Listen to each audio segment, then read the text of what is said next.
Yes. We talk today about a very important but rather challenging topic, that is understanding fluids for infusion.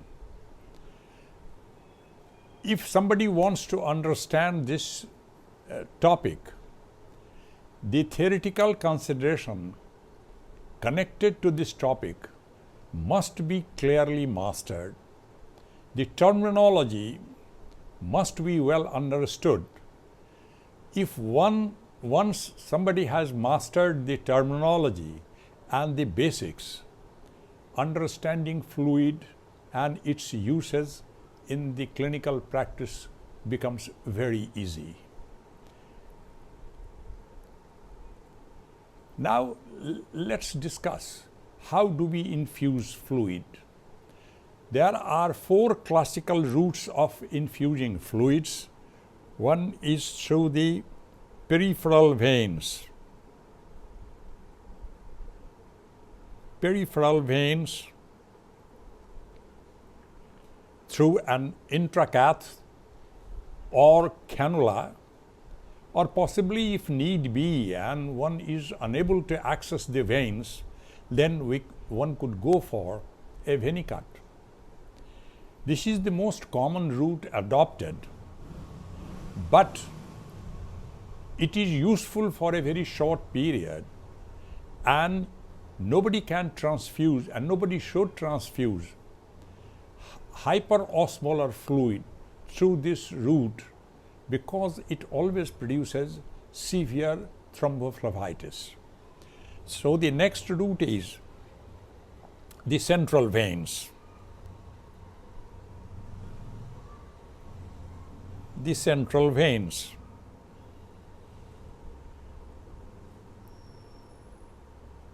What is the definition of the central veins?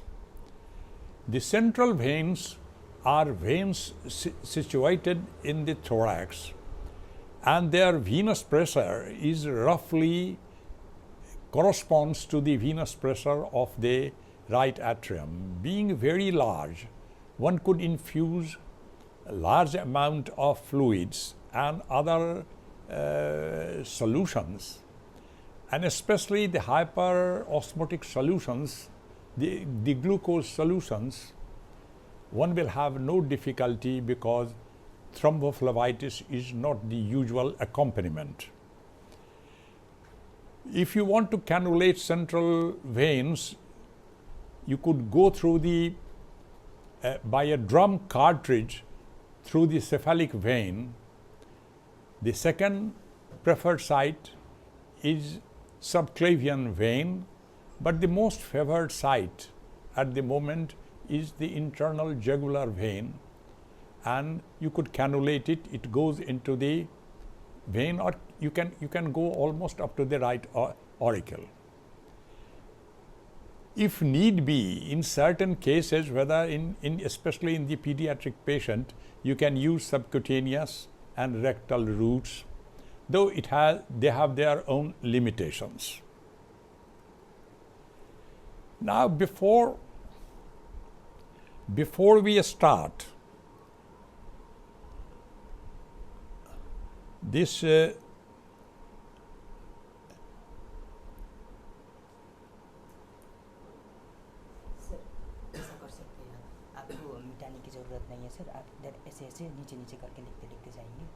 ठीक है.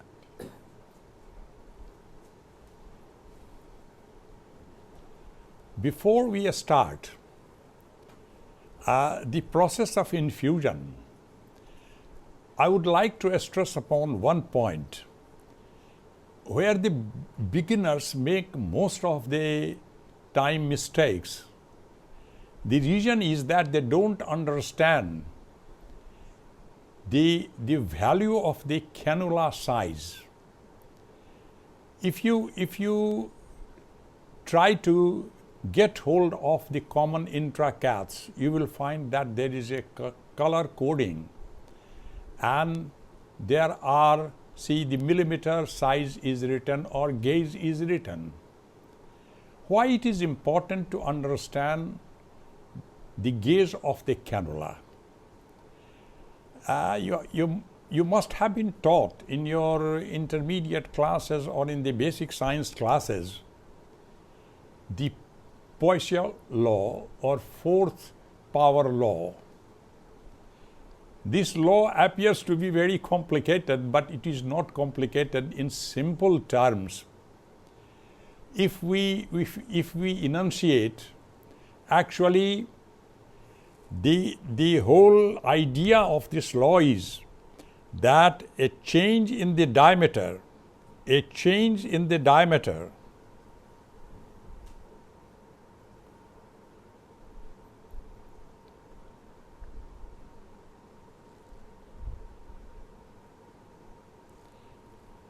of a vessel can tremendously increase the conductance.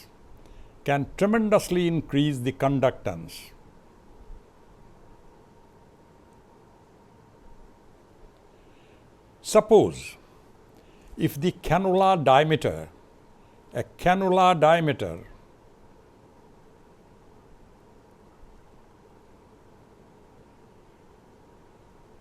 is 1 and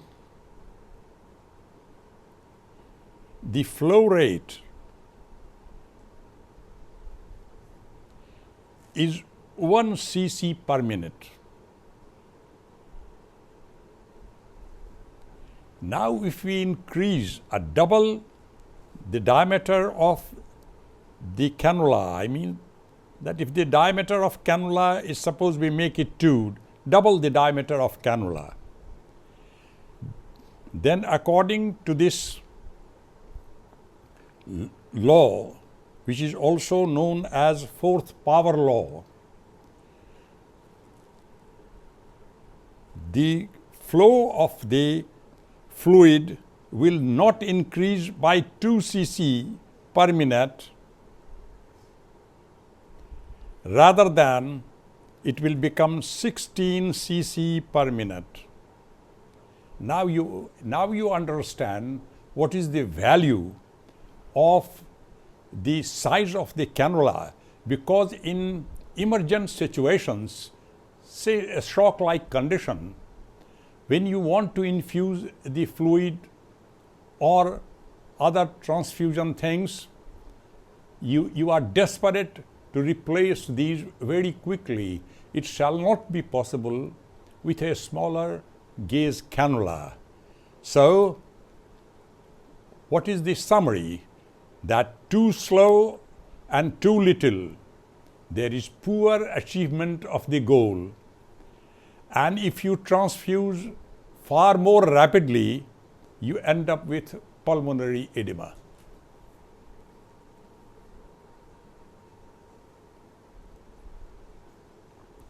Now, what should be the rate of infusion?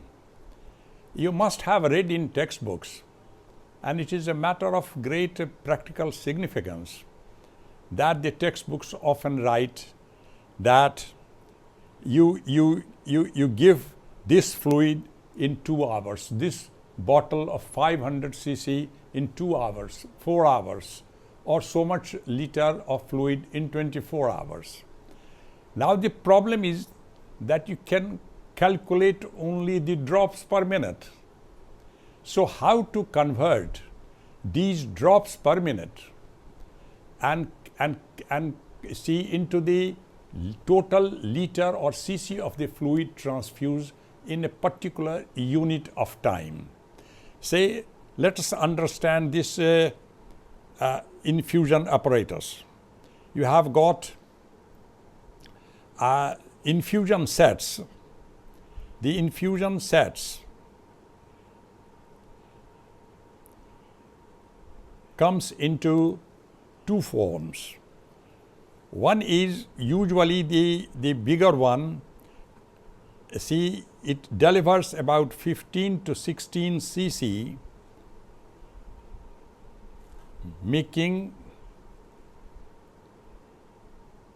I'm sorry, a 15 to 16,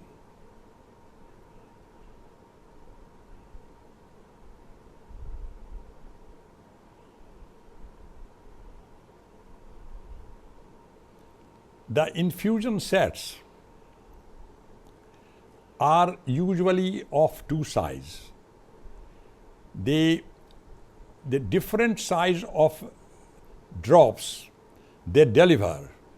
However, it is important for us to know that how many drops will make 1 cc. This is very important from our point of view, because we are all the time deciding our infusion rate through the drops. So most of the drip, which you say the adult drip chambers, about 16 drops of such infusion set or infusion chamber will make 1 cc. There is another variety which is called micro drips, usually for the pediatric patient. The 60 drops will make 1 cc. Usually we use this 16 drop or adult size. However, the pediatric drops can be used in critically ill patient if we have to keep only the veins open by delivering very few amount of the fluid. Let's try to master the electrolyte composition of the body fluid. I mean, this is the electrolyte composition of extracellular fluid.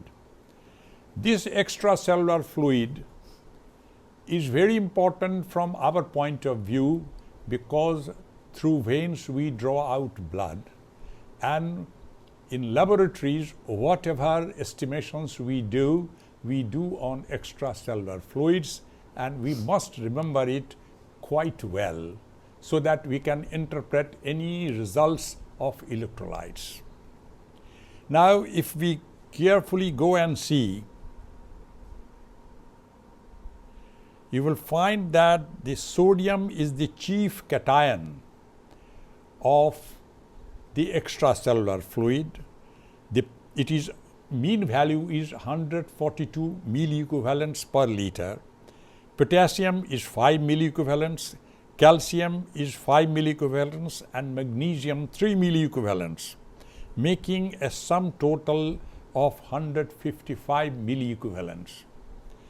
These figures are extremely important because in all discussions, in all infusions, we have to remember the normal electrolyte composition of the extracellular fluid, and we have to make it good when there are disturbances in this fluid. Look at the anionic composition of extracellular fluid.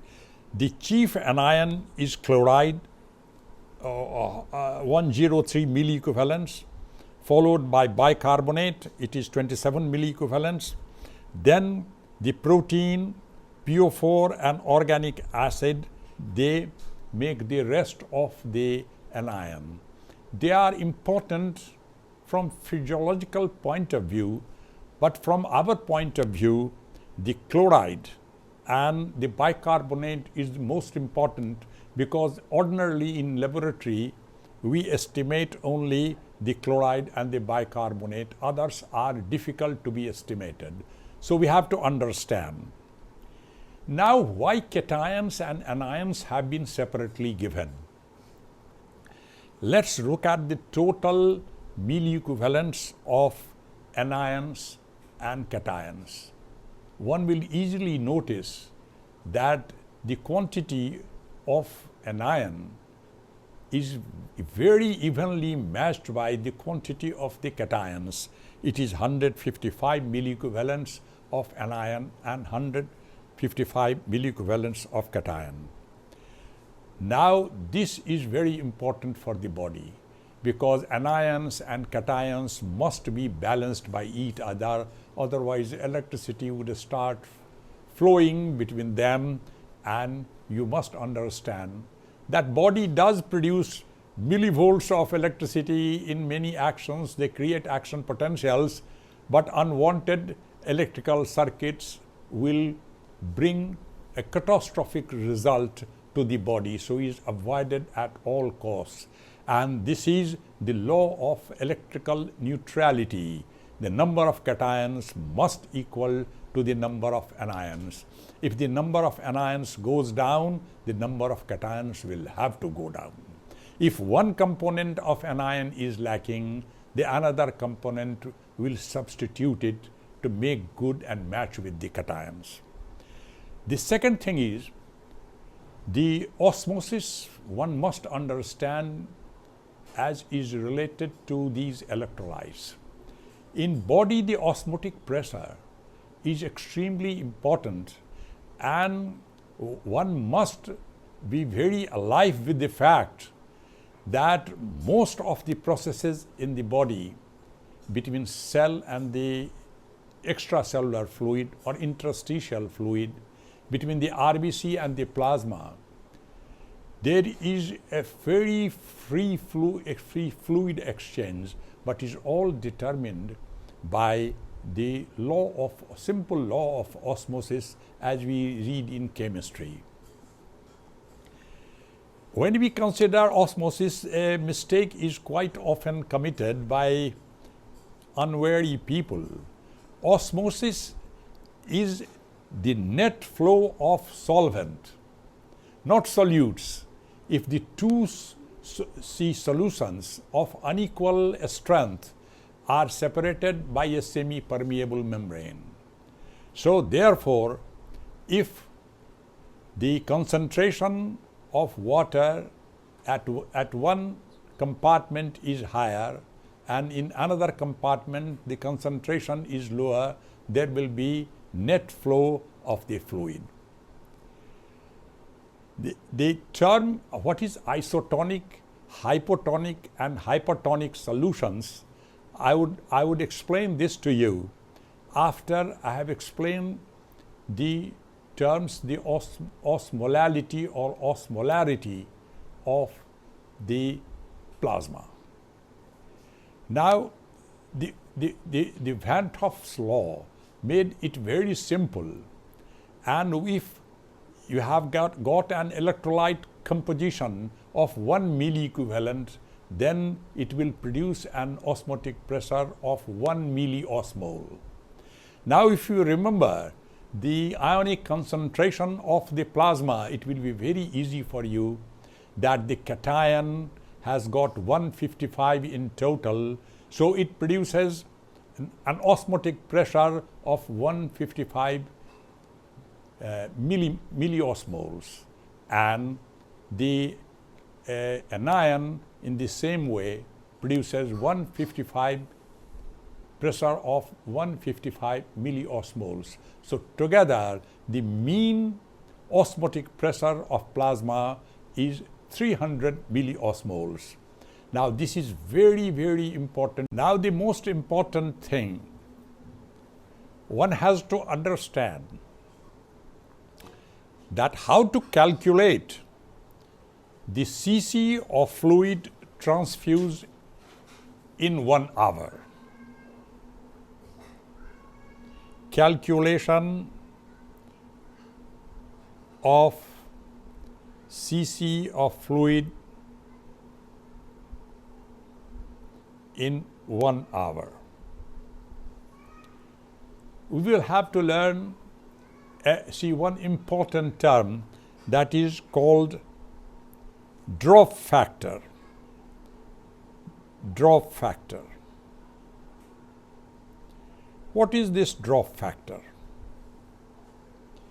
Now this drop factor is actually equal to 60 divided by number of drops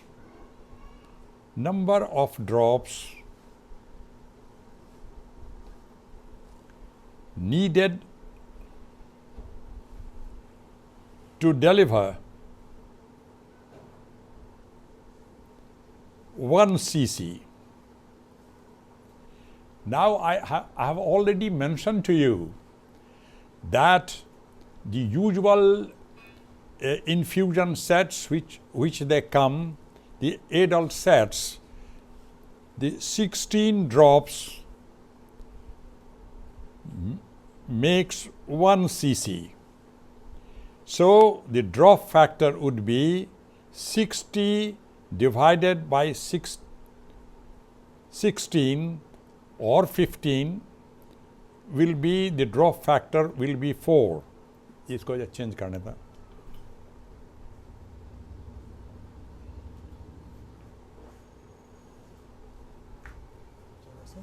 इसको जरा change करो तो फिर से लिखें. इसको क्या करना है सर? इसको काटेंगे, 15 to 16 ड्रॉप्स करेंगे इसको. किधर से सर?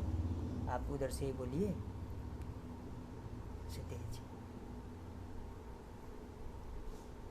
इतना काटना है सर? ऊपर का भी? नहीं. इतना ही है. इधर से स्टार्ट करेंगे. ठीक है sir.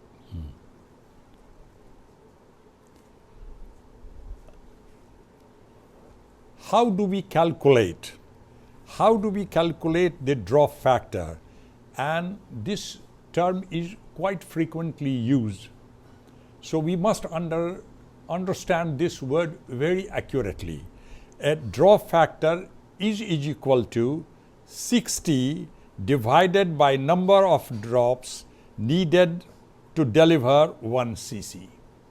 Now I have already told you that 15 to 16 drops of a normal adult IV infusion set delivers 1 cc. So what would be the drop factor of an adult drip set? It will be 60 divided by, say, for making it easier, say is 15 divided by 15, because 15 drops I have taken which make roughly 1 cc. Now, so the drop factor of the commonly used adult set is 4. Now we calculate in the same way the drop factor of a pediatric set. Now, in the pediatric set, the drop factor would be 60 divided by 60, because it requires 60 drops to make 1 cc. So its drop factor is 1. Now with this we can easily calculate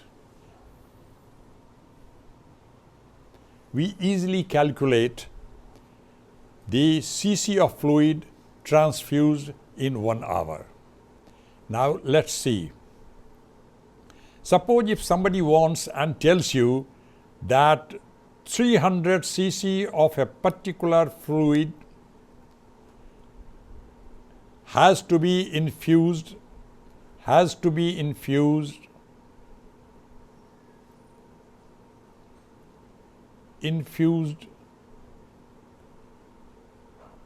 in 1 hour. How do you calculate? Now it's very easy. Now, so what you do, the drops per minute would be, because you can only count the drops, you cannot count the cc. You calculate cc by counting drops. So you try to find out how many drops will be needed to cover the target of 300 cc in 1 hour.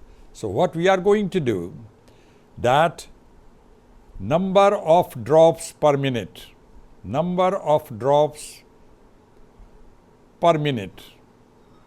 will be, your target is 300 cc. So 300 cc or 300 divided by drop factor,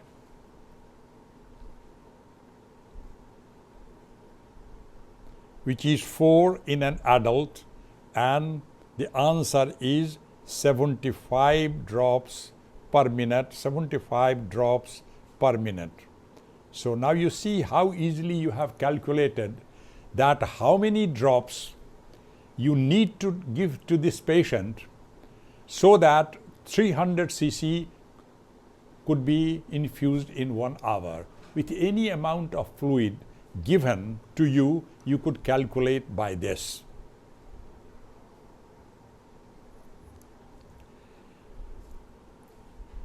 Before we try to infuse fluid, the basic understanding of the electrolytic composition of body fluid must be memorized and remembered. You can't go on seeing the reference ranges of the laboratory and decide. It would look very ridiculous and is not very difficult to remember. Try to see what is the composition. Let's understand two terms in osmosis. Quite often, you will find that the term osmolality and osmolarity, they are used. They are not the same. There is a difference in the term. The osmolality and osmolarity should not be confused. The osmolarity is the osmotic pressure when you consider the solvent in kg. So, if you consider the osmolality of 1 kg of water with electrolytes in it, it is called osmolality. But if you consider the volume of water in cc in a liter, then it becomes osmolarity. We experimentally determine the osmotic pressure of these liquids in freezing point osmometer, and it is usually in the kg. Therefore, technically osmolality is a more suitable or appropriate word. Now, this osmolarity is very important. There are 3 types of solutions which we infuse. One is isotonic,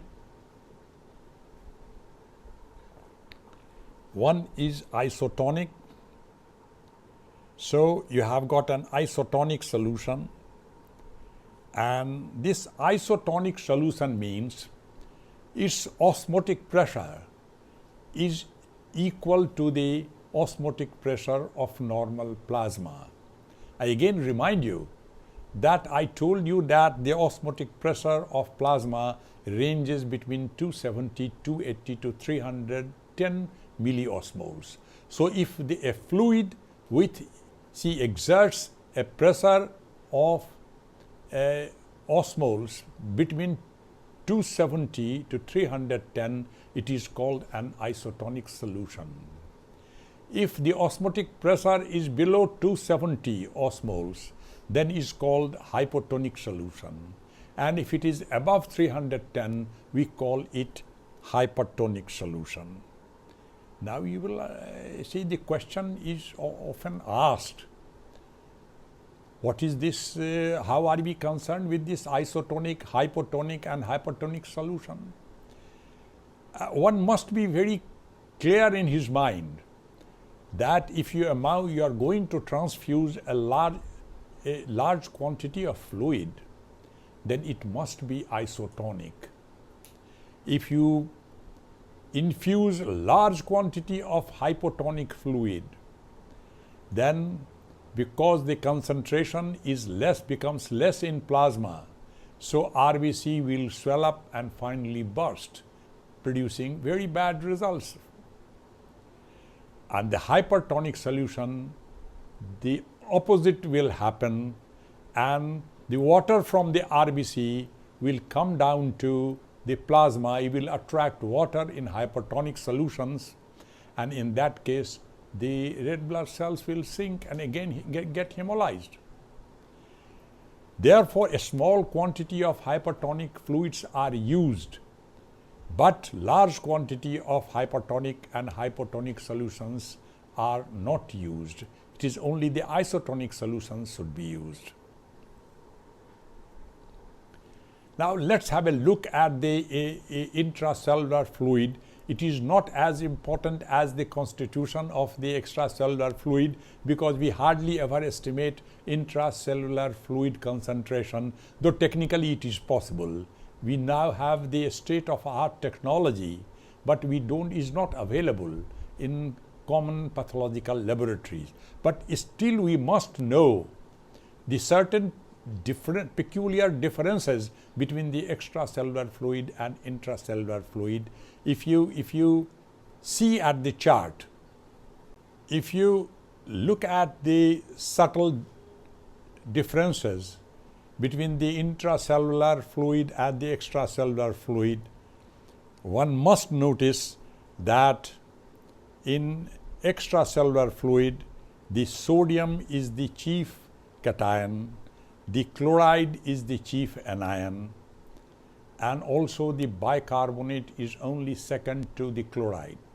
But in intracellular fluid, the potassium is the chief cation, having a concentration of 150 milliequivalents, and is followed by magnesium 40 milliequivalents, and you will note that it is only 3 milliequivalents in the extracellular fluid. Again, you will see that the cations and anions are evenly matched even in intracellular fluids.